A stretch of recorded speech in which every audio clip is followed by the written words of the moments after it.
All right, Sinister Flotters, welcome back. You ready to dive into Metalstar Chapter 3? Oh yeah, things are really going to ramp up now. If you need to catch up on those first two chapters, you know where to go, www.metalstar.us.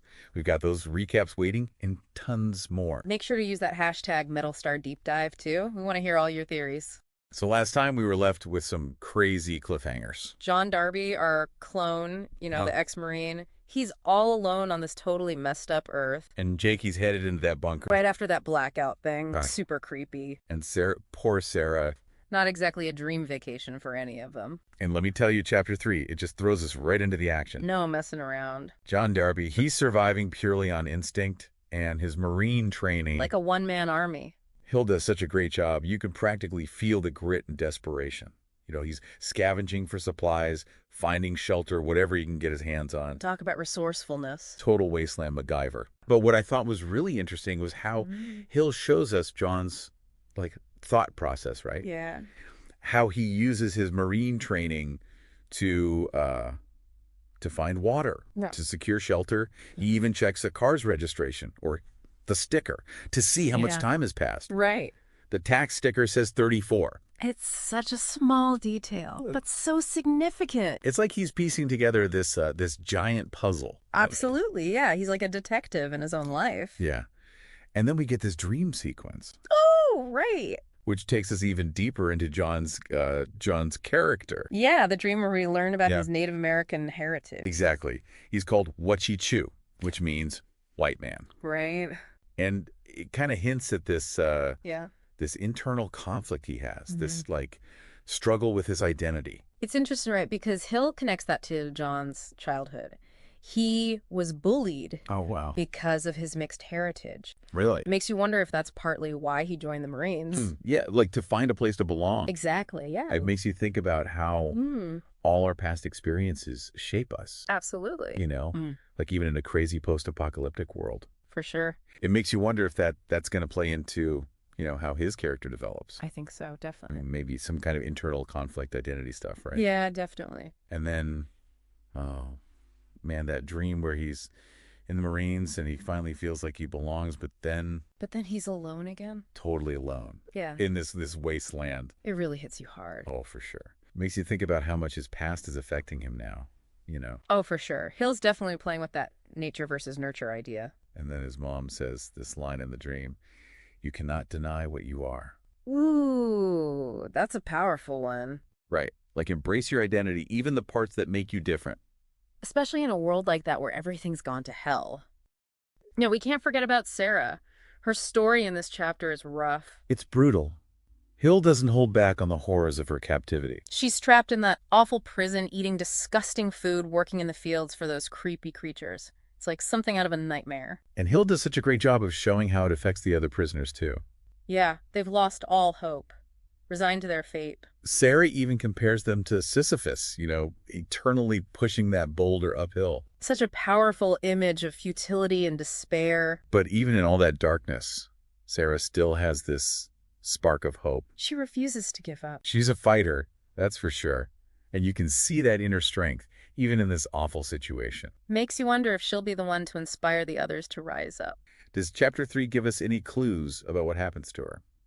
Not a ton, unfortunately. But we do see these glimpses of her strength, her refusal to break. Okay. Remember that scene where she steals that little metal tool from the gardens? Yeah. It's like this tiny act of defiance. Yeah. But it shows us her spirit isn't broken. It's like a flicker of hope in all that darkness. Absolutely. And the Luminarium gives us a little more insight into her her internal struggle. Hill explains that the implanted memories are creating this cognitive dissonance in her. It's interesting. She's fighting with these two versions of herself. Wow. Trying to reconcile who she was with who she is now. That's deep. It's really fascinating. So she's on this journey of self-discovery, but it's not one she chose. Right. And it makes me think those memories, even though they're painful, they might be the key to her escape. Oh, maybe. Okay.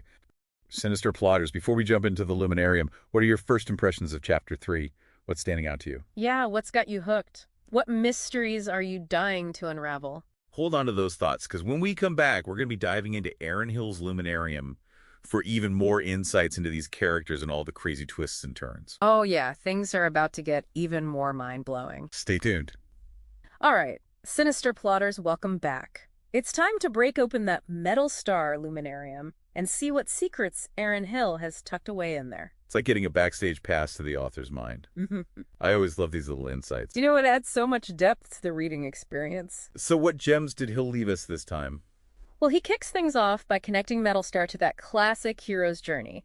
You know, the one by Joseph Campbell? Oh yeah, the blueprint for like every epic story. Exactly. He sees chapter 3 as the call to adventure stage.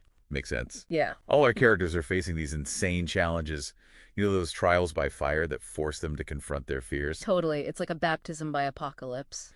Speaking of challenges, let's not forget about Jake. He's on his way to the bunker with Poe. Yeah, that whole journey, it's not exactly a walk in the park. Not at all. They even have a run-in with an alien airship. Oh man, talk about a reminder that the threat is still out there. Yeah. The Sky Reapers, they're not messing around. But they finally make it to the bunker.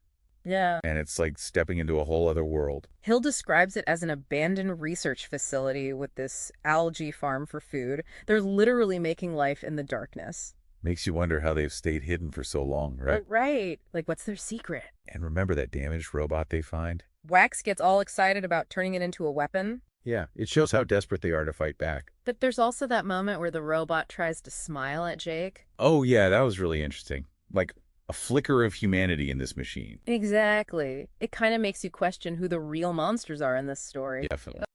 Then we get to meet the rest of the bunker crew during a poker game.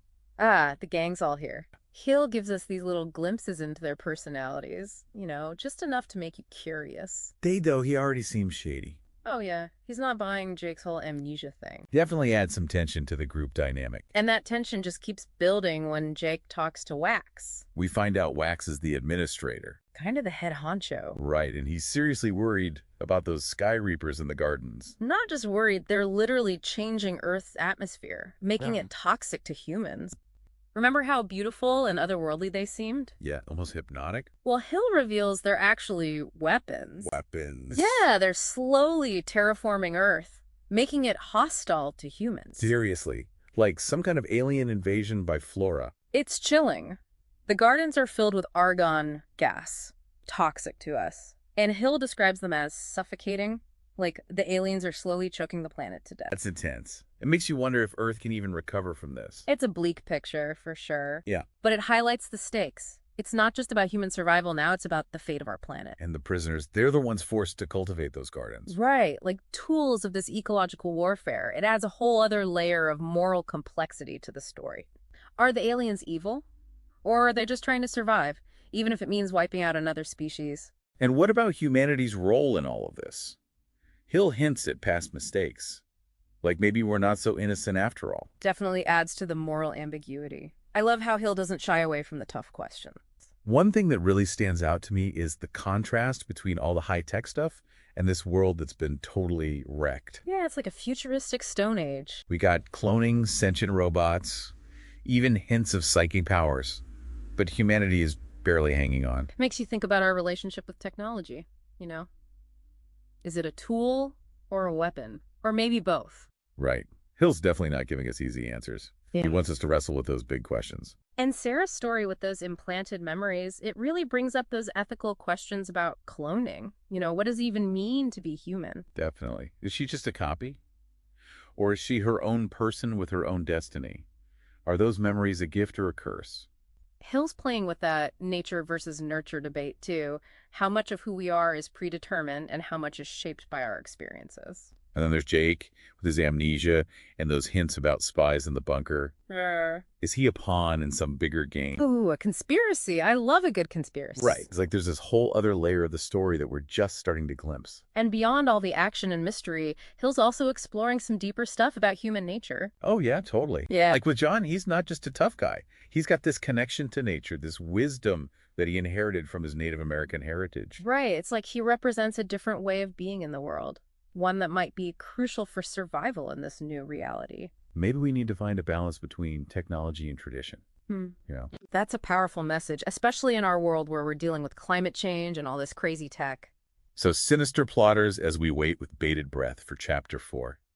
We want to hear your thoughts. What are your theories so far? What questions are keeping you up at night? Head over to www.metalstar.us and share your brilliant ideas using that hashtag #MetalstarDeepDive. We'll be back soon with another chapter breakdown, and we can't wait to dive into your theories and insights. Until then, keep those imaginations running wild. The Metalstar saga is just getting started, and trust me, things are about to get even more intense. And that's a wrap on our deep dive into Metalstar Chapter 3. Thanks for joining us, Sinister Plotters. We'll see you next time for more twists and turns in this epic sci-fi adventure.